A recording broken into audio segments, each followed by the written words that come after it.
Hello and welcome to Model Engineer's Laser. My name is Ed and this is part 8 in our 1831 diesel build.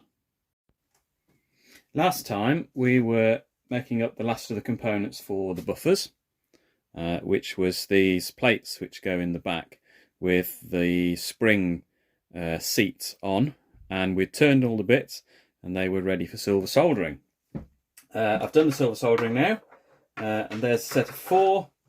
They've had a soak in the brick acid, so they're nice and clean now. We've got all the flux off, we've given them a wash. You can start to see how it all goes together now, without bits falling apart as I'm trying to hold them. What I did notice, just as I started with this, there's obviously a tiny little fillet of silver solder in that corner there, and what I haven't got is a chamfer on the corner of there. In fact, there's a little tiny burr on this one from where I machined it. So I just need to go and clean that up, and then we'll be ready to start putting them together. Right, just put a bit of a chamfer in the back of there now, so that will clear the little fillet that's there. There's one of these. Is it that one? I think it is. Which one was it? That one? There's one of them that way. That one's got a slightly bigger fillet, so just be careful when you're doing the soldering not to put too much solder on. I don't think I did a very good job of mixing up the flux, if I'm honest. When I did them, I was a little bit sceptical, and perhaps I should have just stopped and started again. But they are soldered, there is penetration, so they'll be perfectly fine. But yeah, just try not to put too much solder and get too big a fillet there, because otherwise you're going to end up in a situation where you've got a gap there and they're not pulled up properly, and that's when moisture gets in and starts rusting things, and yeah, it's just not a very nice job. So just make sure when you do them, either put a decent chamfer in there when you turn the bits before you solder them, or after you've soldered them, put a nice chamfer in. They're thin wall tubes once you've turned them, so you can't grip them in a vise too hard, otherwise you'll squash them. And the first you'll know is that you won't be able to get the stock to slide nicely in there. So just watch that when you fabricate these up.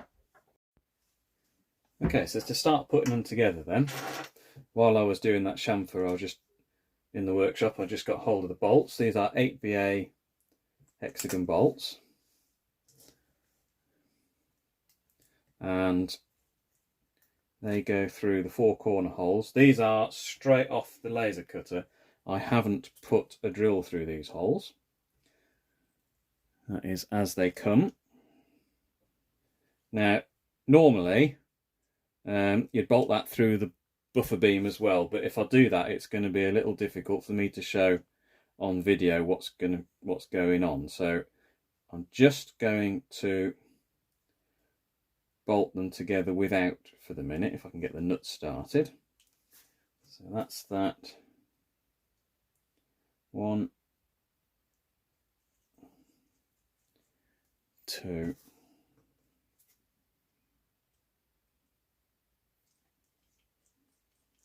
3,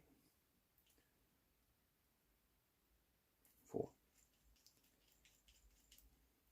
Now the spigot on there, right at the base, is designed to fit into the back of the stock.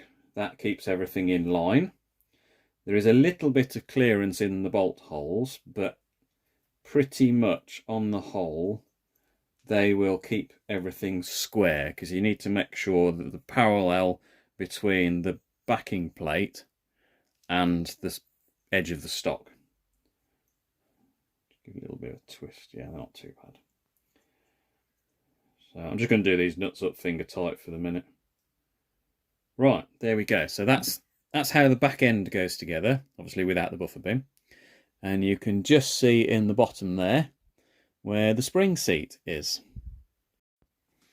So the next thing to do is to drop the spring onto its seat down there. And you can see how that is standing proud of that now. And then the buffer head just slots over the spring into the stock, just like that. There you go. Now, the retaining bolt. M4 cap head, 50mm long, and it's a bolt.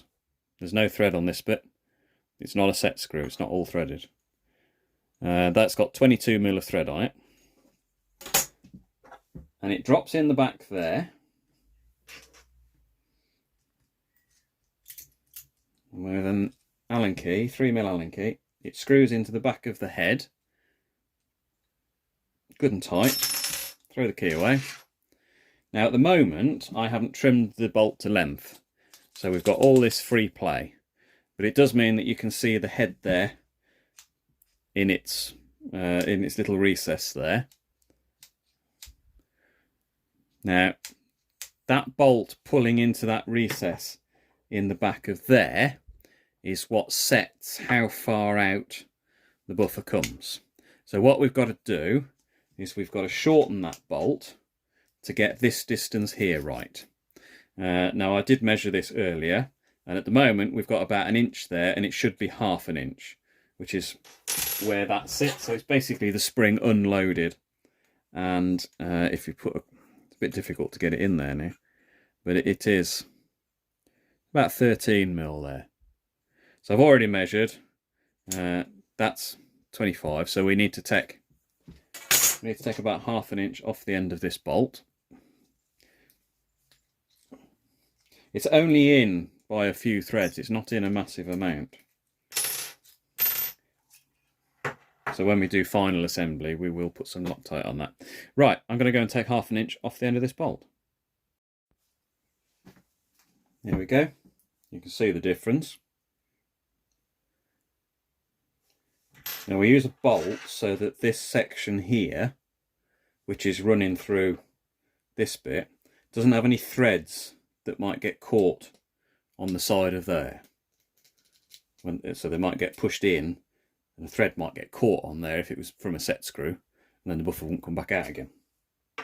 Potentially. Right. Yeah, so I cut that off. My Dremel was set up, or its Proxon, was set up on the bench with a little cutting disc in it already, so I've just used that just to cut the end off. Go around with a file, just take all the burrs off. So, right, let's see, that goes in there. Make sure it's sitting properly on the seat, not sitting on top of it. Then the head goes in. And the bolt goes from the back. Use the Allen key, not the other bolt. Screw it in. Right, now ideally, I haven't done that tight yet, there shouldn't be any free movement in there. When you get that bolt the right length, we should get ½ an inch underneath that head. Okay, we've got a fraction less.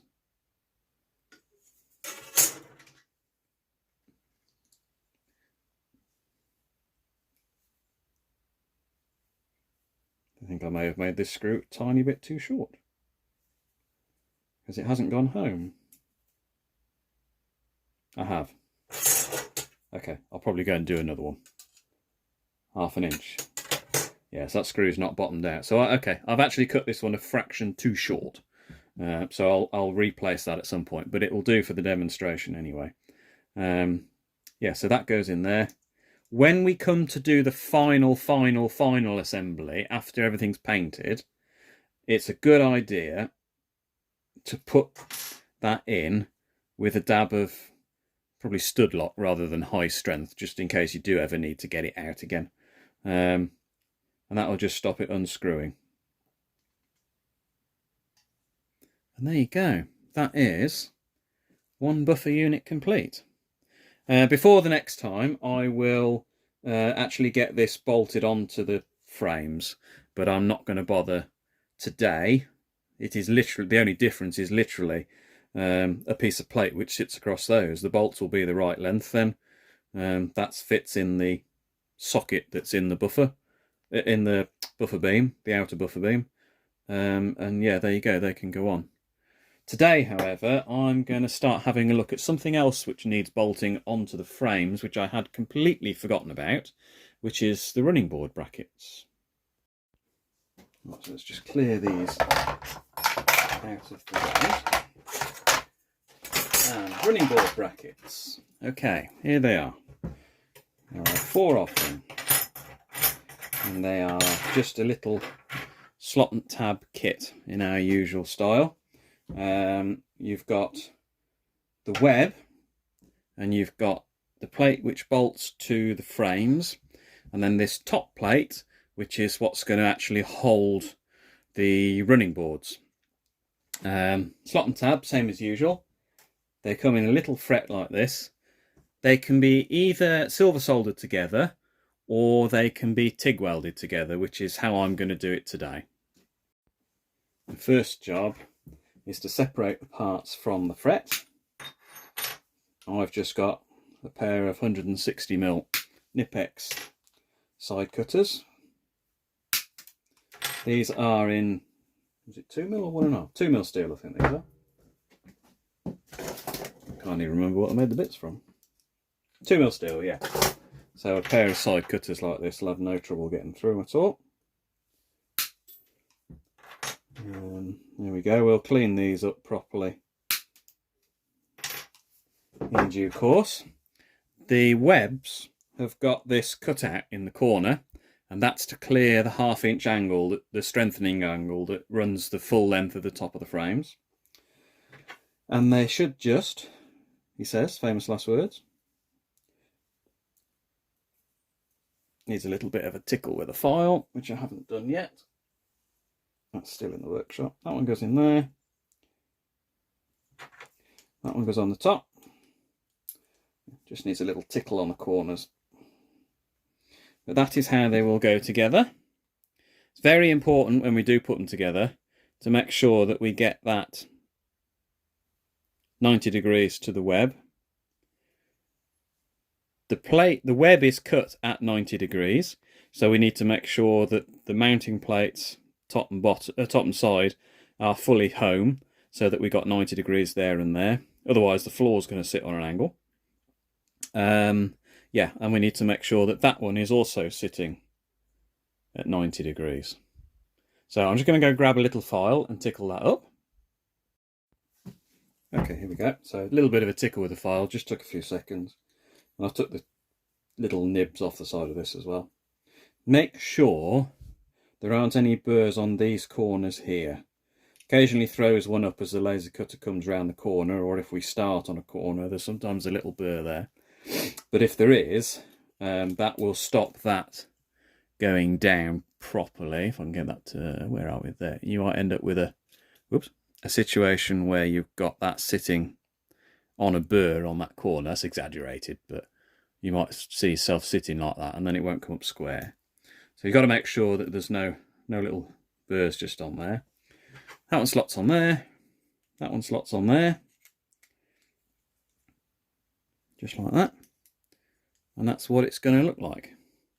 So I'm going to go and weld that up now. And then I'll get on and I'll probably do all 4 actually and then bring you back.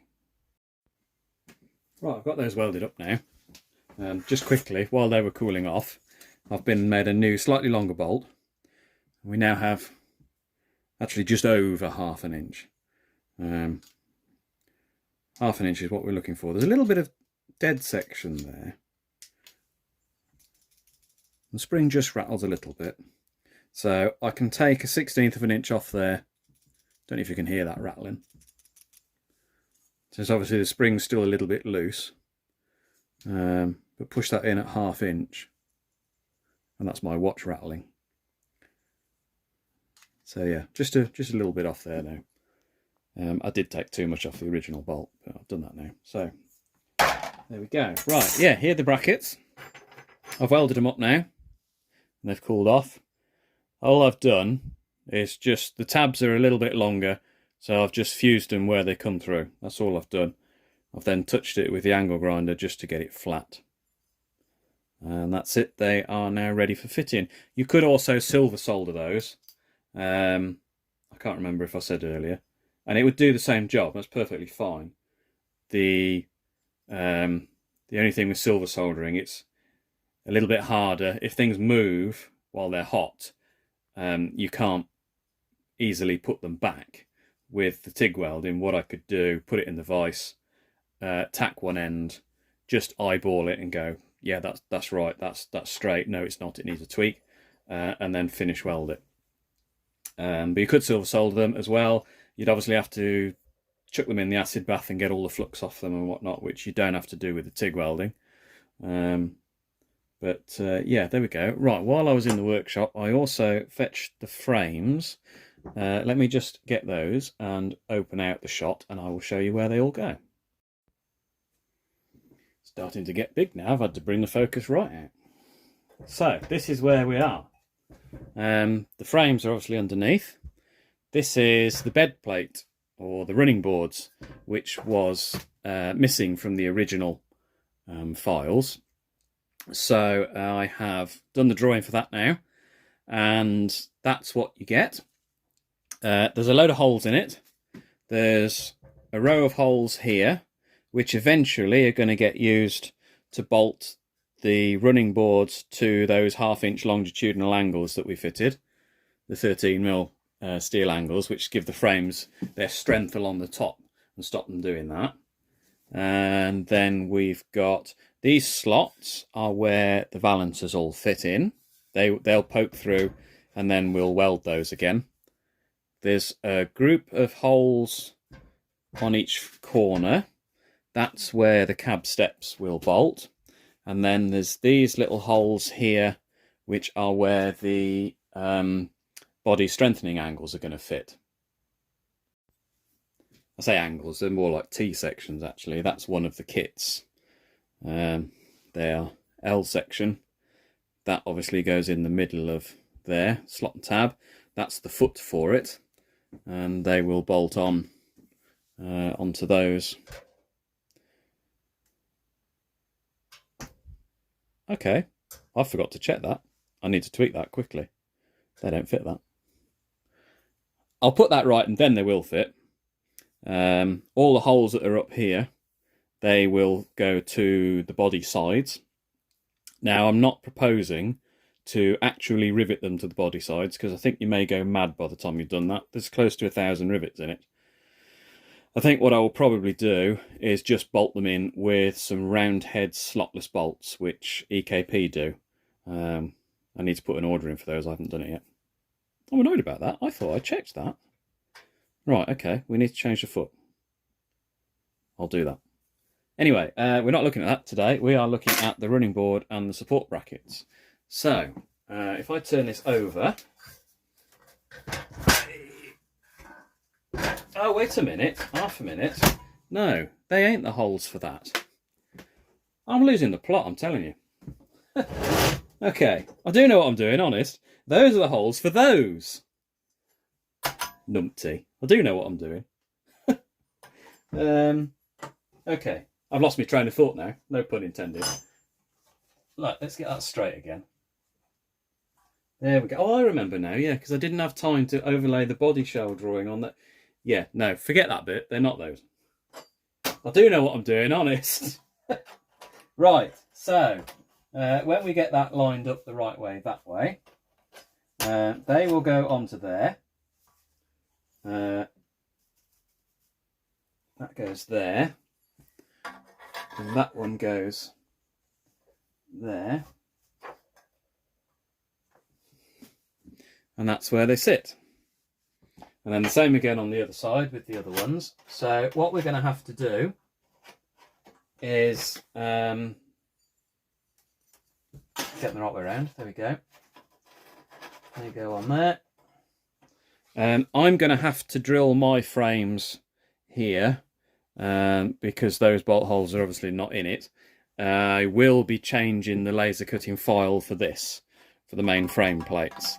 So all future orders will have those holes in already. From memory, those are for M3. And then, yeah, you can't see it from that angle, but yeah, those holes do line up with that.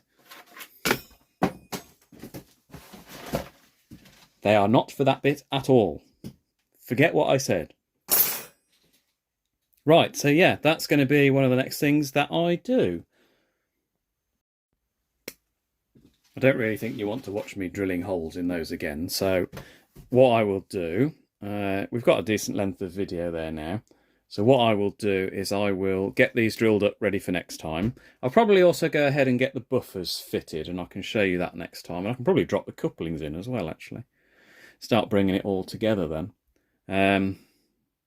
Yeah, so I'll drill those holes, get those bolted in ready, and I think we'll call it a day. So yeah, that'll be it for this time. Like, share and subscribe, and I will see you on the next one.